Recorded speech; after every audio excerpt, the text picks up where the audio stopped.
इस धरती पर अन्न, जल और मीठे वचन ये असली रत्न हैं। मूर्खों को लगता है कि पत्थर के टुकड़े रत्न हैं।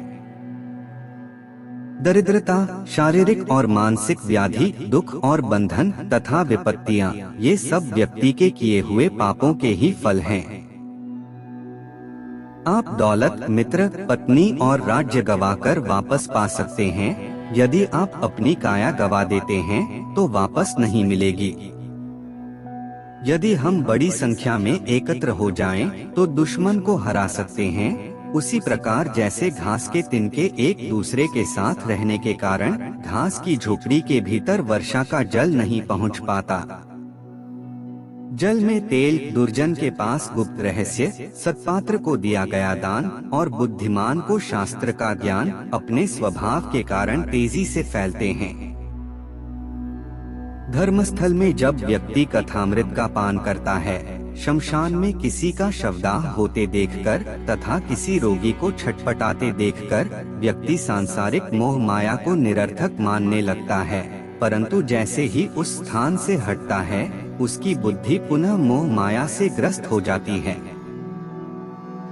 अशुभ कर्म करने के बाद पछताने वाले व्यक्ति को जैसी बुद्धि उत्पन्न होती है, यदि वैसी ही बुद्धि पहले उत्पन्न हो जाए तो किसको मोक्ष की प्राप्ति न हो, अर्थात सबको मोक्ष मिल जाए। दान, तप, शौर्य, विनम्रता और नीतिज्ञता का कभी अभिमान नहीं करना चाहिए, क्योंकि धरती अनेक प्रकार के रत्नों से भरी पड़ी है। अर्थात दान देने में, तपस्या आदि में एक से एक बढ़कर व्यक्ति मौजूद हैं। जो मन में बसा हुआ है वह दूर होने पर भी दूर नहीं है, और जो मन में बसा हुआ नहीं है वह बहुत पास होकर भी दूर ही रहता है। निश्चय ही जिसका अप्रिय, बुरा करने की चाह या इच्छा हो उसके साथ हमेशा मीठा बोलना चाहिए। जैसे शिकारी हिरण का वध करने के लिए मीठे स्वर में गीत गाता है। राजा, अग्नि, गुरु और स्त्री, इन सबका मध्यावस्था से सेवन करना चाहिए। न इनके अत्यंत निकट रहना चाहिए और न अत्यंत दूर रहना चाहिए, क्योंकि बहुत पास होने पर ये विनाश का कारण बन जाते हैं और दूर होने पर ये लाभ प्रदान नहीं करते। अग्नि, जल, स्त्रियां, मूर्ख, सर्प और राजकुल ये सदा सावधानी से सेवन करने योग्य हैं, क्योंकि ये शीघ्र ही प्राणों को हरने वाले हैं। जीवित वही है जिसमें गुण विद्यमान हैं। जिसके जीवन में धर्म है वही जीता है। गुण और धर्म के बिना व्यक्ति का जीना निष्फल तथा व्यर्थ है।